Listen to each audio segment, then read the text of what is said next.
Hello again everyone, welcome back again di Altcoins Update and Altcoins Update today untuk Cardano Army nih teman-teman ya. Jadi saya mau update aja progres perkembangan dari Cardano yang katanya akan ada chunk hard fork ya di kuartal 2 2024 ini teman-teman. Jadi bisa dibilang ini adalah upgrade yang cukup penting untuk membawa Cardano ke arah yang lebih decentralized lagi. Jadi kita belum tahu ya kira-kira impact-nya akan positif atau enggak buat market price, tapi yang pasti ini adalah satu buah bentuk update yang tentu saja kita juga perlu pahami ya, dan kita perlu ketahui untuk holdernya Cardano. So teman-teman sekalian, kita akan coba untuk ngebahas ya seputar Cardano dari update terhadap chunk hard fork ini. Jadi Cardano enthusiast ya are hyping chunk hard fork ya, poised to usher kali ya, in new era of decentralized governance. Intinya sih kalau kita ngelihat di sini ya dipercaya ya, I hear the chunk hard fork is going to be an absolute game changer for Cardano.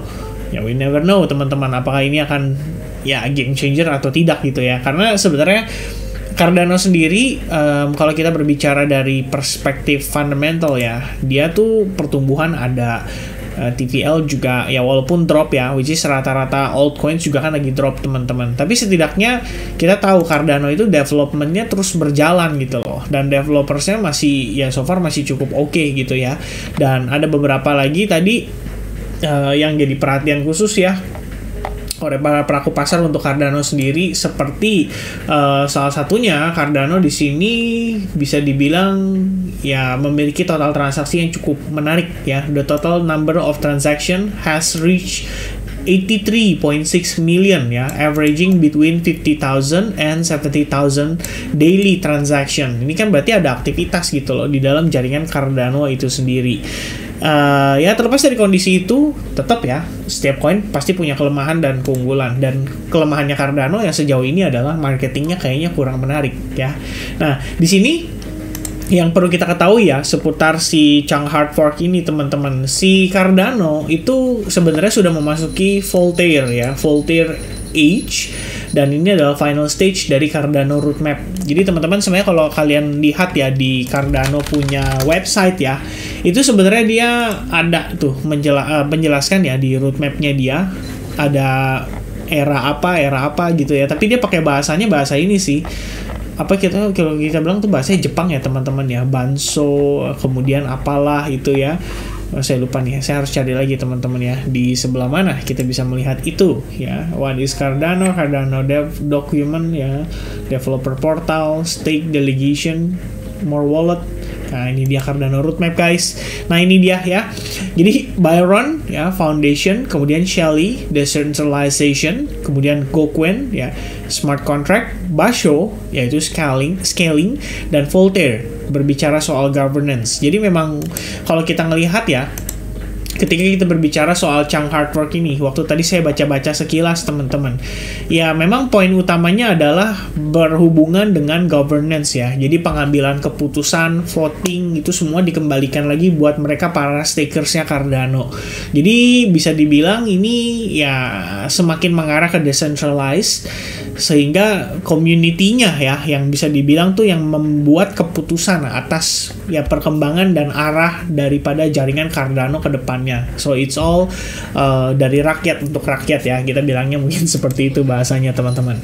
Jadi ya timbul pertanyaan ya, the same question ya, bagaimana performance-nya Cardano nanti ya setelah di 2024. Ya poin pertama yang perlu diperhatikan adalah total transaction ini menurut saya cukup oke ya. Di sini berarti menunjukkan bahwa Cardano tuh ada aktivitas. Selain itu kalau dari TVL, tadi kita ngelihat sekilas ya untuk TVL-nya teman-teman, sebenarnya sempat mencapai puncak tertingginya itu di kisaran 14 Maret ya, dengan total value lock itu sekitar 620 juta dolar. Sekarang kita turun separuhnya guys. Ya ini turun separuhnya juga ya saya pikir sebagai impact ya daripada kondisi market juga, kita ngelihat altcoins rata-rata tertekan. Kemudian dari perspektif yang lain seperti total 3 ya. Total 3 kan di sini menunjukkan market cap total keseluruhan di luar dari Bitcoin dan Ethereum. Kita bisa lihat ya sama dari segi value juga mengalami penurunan cukup signifikan sekitar 20%. Ya otomatis pengaruhnya ke altcoins ya udah pasti lebih signifikan lagi ya. Kalau kita ngelihat yang bisa dibilang indeks utamanya turunnya segitu, biasanya altcoins utamanya turunnya lebih signifikan. Kalau Cardano dari topnya itu sekitar 43%, dan salah satu area target yang mungkin sebenarnya memang sudah tercapai juga adalah di previous support resistance-nya, dan itu di kisaran harga 0,7860-an. Ya, begitu dia kena reject di area tersebut, kita ngelihat Cardano failing ya untuk dia turun lagi, dan bahkan sekarang kita lagi berada di posisi retest terhadap key support resistance sebelum adanya breakout terhadap area konsolidasi ini. Jadi saya sebelumnya melihat ini sebagai bagian dari konsolidasi. Ya, dia turun, consolidate, ya, no lower low, and then bam, breakout, kemudian retest, ya kan, terus dia naik lagi. Nah, sekarang dia balik lagi nih, bisa dibilang retracement-nya 100%. Jadi timbul pertanyaan, apakah ini Cardano merespon Fibonacci, ya, misalkan dia bilang, wah ini kayaknya ngerespon Fibonacci golden ratio nih di sini, pas di 0,71% lagi. Kalau kita lihatnya, di mana di situ terdapat support resistance. Wah, jangan-jangan ini adalah konfirmasi untuk lower high-nya dia nih, supaya dia turun lagi lebih jauh gitu kan. Itu jadi satu buah concern. Namun teman-teman sekalian, kita bisa dibilang berada di momen yang tepat ya, dalam tanda kutip menjelang maybe the next bull run, karena halving Bitcoin sudah terjadi sekitar seminggu lalu. Jadi sekarang kita tinggal menunggu sabar ya sampai akhirnya market terutama aset-aset altcoins ya, di altcoins ini bisa mendapatkan money flow yang cukup signifikan, which means ya saat ini Chang hard fork mungkin bisa jadi salah satu supportnya untuk si Cardano. Ya buat kita berbicara di altcoins ya, kadang kan yang menjadi daya tariknya mereka adalah pertumbuhan, perkembangan teknologinya, dan salah satunya adalah masalah decentralized-nya itu ya kan, supaya tidak terlalu bergantung sama developernya, dalam arti tidak di rug pull ya sama si developernya teman-teman. Jadi sekarang ya kalau kita ngelihat dari segi harga Cardano, menurut saya ini harga yang cukup menarik ya untuk kalian consider. Kalau misalnya waktu lalu kalian lihat Cardano di 0,78 gitu kan, terus kalian merasa aduh gue FOMO nih, gue pengen beli nih, ketinggalan banget Cardano dari yang harga 0,24 terus dia udah sempat naik nih sampai 0,8 gitu kan, terus kalian merasa aduh gue ketinggalan nih. Ya you know what, you have 50% discount, pas banget retracementnya di angka $0,44. Dan kalau kalian nggak manfaatkan ya sebenarnya itu kembali lagi ya tergantung kalian mau bidnya di harga berapa gitu loh. Apakah kita bisa melihat Cardano bergerak ke arah lebih rendah? Sebenarnya sangat possible. Lihat lagi teman-teman, tekanan jual yang terjadi sekitar 3 minggu lalu signifikan. Sebenarnya udah ada sempat satu candle ya menunjukkan Cardano tuh holding di atas SNR itu. Tapi minggu ini kita ngelihat Cardano masih berusaha untuk ngetes area itu, dan seandainya level tersebut di breakdown, you know what? Ya, it means kondisinya sangat-sangat negatif untuk Cardano, karena itu artinya kita main di bawah SNR lagi. Dan ketika kita main di bawah SNR lagi, maka Anda bisa expect Cardano turun sejauh-jauhnya ke 0.32 guys. Dimana di sini terdapat support resistance lagi, dan itu bisa direvisit karena sekaligus menjadi bagian dari retest terhadap trendline ya. Mungkin seperti itu prosesnya sebelum maybe the next push atau gimana ya, itu yang kita belum tahu. Cuman gini teman-teman, apakah hard fork akan memberikan dampak yang sangat-sangat positif?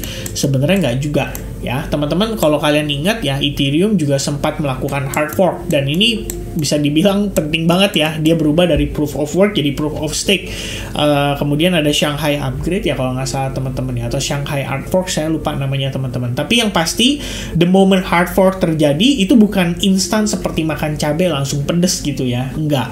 Mereka akan butuh waktu atau butuh proses juga untuk melakukan adjustment setelah adanya development itu atau upgrade tersebut. Barulah kemudian ya at some point kita bisa melihat pelan-pelan akan ada resultnya. Jadi bukan langsung hard fork hari ini, besok langsung jebret gitu. Biasanya sih ada kecenderungan buy the rumor, sell the news. Jadi menjelang hard fork biasanya naik dulu. Pas hard fork ya sell the news gitu loh. Kenapa ya, kayak ya nothing happen gitu loh. Emang belum belum sesuatu yang gimana banget ya. Lain ceritanya kalau Bitcoin misalkan tiba-tiba dia ya kita nggak tahu gimana ceritanya ya, tiba-tiba dari konsensusnya proof of work berubah jadi proof of stake. Nah itu bakal bikin orang panik ya, dan itu bisa banget untuk bikin market istilahnya berubah 180 derajat. Nah itu lain lagi ceritanya tuh kalau posisi seperti itu ya. But for now ngelihat progres Cardano tuh bagaimana ya, sebenarnya saya berpikir Cardano tetap bisa menjadi salah satu pertimbangan investment yang menarik. Namun teman-teman sekalian, saya tidak pernah mengajak teman-teman semuanya untuk yang namanya fanatik ya terhadap suatu coin. Kita tetap harus ada yang namanya the bear case. The bear case ya. Ini di-share sama Forbes ya, Forbes Advisor. Dia ngomongin soal Cardano price prediction and bla bla bla. Tetap even buat Forbes sekalipun dia ada dua case teman-teman, the bull case and the bear case. Nah kita coba baca the bull case-nya ya. Cardano is not without its strengths and opportunities ya. Cardano Foundation has placed a significant focus on development education, creating innovative infrastructure, and expanding multi-chain solutions. These efforts ya cannot be understated. Ya, Chan di sini is optimistic about certain facets of Cardano's future. Cardano reputation on OG cryptocurrency ya kan, ini salah satu yang termasuk udah lumayan lama teman-teman, namanya udah panjang ya. The backing it receives from multiple entities and communities gives ADA atau Cardano a unique price elasticity. Right. Additionally, the almost cult-like group of supporters help to push the project forward in the right direction. Half the battle for many projects is gaining a strong support based from avid user, and for Cardano, this is something that the project has no shortage of. Another question is whether the current level of support is enough to push the project back into the limelight. Ini kita ngomongin dari segi harga. Tapi kalau kita ngomongin dari segi development, balik lagi ya, TVL-nya dia drop sekitar 50%, dan kita bisa lihat ya teman-teman, apakah cuma Cardano gitu kan, yang demikian juga sama ya, istilahnya cenderung turun lumayan signifikan. Mungkin kita bisa sedikit melakukan perbandingan, katakanlah dengan Ethereum deh ya, kita ngelihat dengan Ethereum. Apakah Ethereum setelah kemarin market mengalami koreksi juga mengalami penurunan terhadap TVL? Ya, let's find out guys. Wow, it's take forever ya guys ya, lumayan lama nih. Oke, there you go ya. Kita punya Ethereum dengan total value lock sekitar 58 billions of dollar. Dan kalau kita zoom in, let's see. Oke, Ethereum termasuk steady ya, luar biasa ya. Dari Maret puncaknya 64 billion, dia cenderung steady ya. Sementara ya tadi kita bisa lihat ya, si Cardano itu mengalami penurunan cukup signifikan. How about Solana? Ya, let's take a look on Solana teman-teman sekalian. Ini salah satu top project ya, bisa dibilang yang dapat performance cukup signifikan di sepanjang 2023. Ya, lebih kurang sama, dari angka 7,24 dia cenderung turun ya, jadi 5,48 billions of dollar. Jadi kalau Solana sih dia turun sekitar 30%. Kalau Cardano turunnya lebih drastis dan lebih signifikan. Dan memang teman-teman, let's continue to the bear case. The bear case ya, no coin, no matter how promising, is exempt from challenges ya. Despite Cardano's concerted efforts in ecosystem development, it still faces obstacles. Di sini salah satunya obstacle-nya kalau menurut si Forbes ya, dia menjelaskan bahwa layer 2 blockchain itu menjadi kompetitor terkuatnya. Ya, layer 2 blockchain ini seperti apa? You know, ya, like Optimism, Arbitrum, kemudian masih banyak lagi teman-teman sekalian.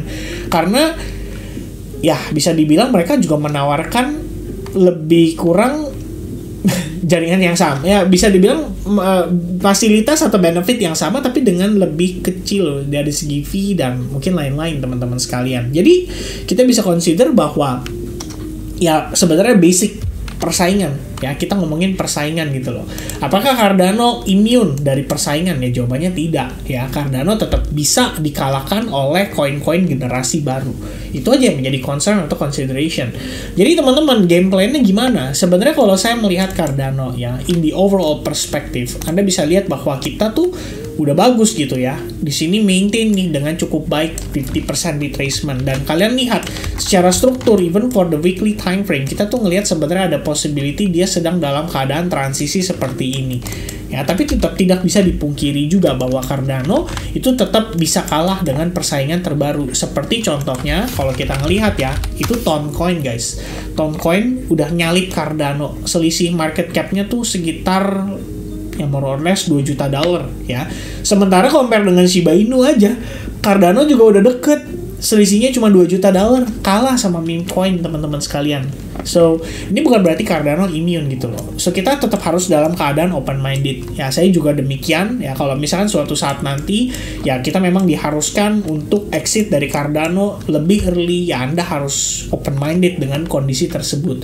Dalam arti, kita nggak bisa fanatik dengan satu aset aja. Apalagi kita ngomongin di altcoins. Dinamika perubahan, ya, adu market cap, ya, balap-balapan, ya, overtake, undertake-nya itu lebih agresif. Mana pernah orang-orang kebayang, kita ngelihat ya, sekelas Shiba Inu itu ngebalap Chainlink, Bitcoin Cash, Polygon, Matic. It is quite crazy actually. Ya, dan untuk seukuran project-project yang bahkan dalam tanda kutip punya value, itu bisa kalah dengan dengan koin-koin meme. Ya, for example kayak PP tuh ngebalap VeChain guys, ya. Arbitrum, BitTensor ya itu kalah sama PP guys dari segi market cap. Jadi there's nothing impossible, apalagi kalau kita ngomongin di crypto. Ya, jangan sampai kayak kejadian Terra Luna, banyak teman-teman yang fanatik di hold sampai jadi abu. Nah, itu resiko yang tetap Anda harus lihat dari sisi sebelahnya gitu ya. Dalam arti kita ngelihat dua sisi koin guys ya, lebih kurangnya seperti itu. So right now with Cardano ya, dengan posisi sekarang sebenarnya kalau kalian berencana untuk ya melakukan averaging gitu ya dalam tanda kutip, supaya kalau kalian yang merasa sangkut nih di harga atas, kalian bisa bawa average price kalian turun. Mungkin dapat di area $0,7. Ini udah bagus banget. Jadi begitu nanti Cardano suatu ketika dapat momentum, kalian udah bisa secure modal kalian yang lama, kalian bisa secure sebagian profitnya. Kalau kalian mau swap ke koin lain dan kalian mau betting di koin yang lain, itu silakan saja. Atau kalian lebih prefer, gue konservatif deh, pegang Bitcoin aja. Karena kita ngelihat Bitcoin aset jangka panjang. Ya, kalau ada orang bilang 10 tahun lagi Bitcoin harganya bakal di 10.000 lah, nggak ya? Ya ini kayaknya susah teman-teman ya, karena ya biar gimana pun kita ngelihat pertumbuhan harga Bitcoin ya terlepas dari kondisi bear marketnya. Jadi kalau misalnya nanti setelah cycle ini kan ada bear market lagi ya kan, memasuki bear market berikutnya Bitcoin bisa ke berapa? Mungkin orang nebak-nebak tuh 30.000, 20.000, ya di situ banyak belanja. Ya kan? Dan ya itu bisa jadi alternatif yang kalian bisa lakukan ketika berbicara soal Cardano yang mungkin kalian merasa, aduh gue sangkut terus nih 2021, 2022. Gue pengen exit dari Cardano. Maka Anda harus punya plan itu dari sekarang. Dan marilah kita sama-sama expect supaya Cardano bisa dapat kesempatan ya dari hard fork-nya ini. Supaya bisa menjadi istilahnya memberikan kesempatan untuk Cardano ini mengalami rebound yang cukup signifikan setelahnya. Nah teman-teman, kalau dari perspektif time frame hourly ya, saya nggak banyak mau bahas apa-apa ya, cuma kita ngelihat di sini yang namanya area inefficiency itu baru kejemput sedikit udah ngasih rejection lagi. Ini juga barengan sih sama kondisi Bitcoinnya juga. Jadi kita nggak bisa bilang cuman Cardano doang gitu ya, tapi ini secara merata terjadi di rata-rata altcoins. Dan Cardano setelah dia kehilangan yang namanya trendline ini ya, kalian bisa lihat break and retest, now it became resistance. Begitu jadi resistance, harga Cardano turun. Ini efek perang juga ya, selama 2 hari waktu itu tembakan rudal dan juga tembakan drone.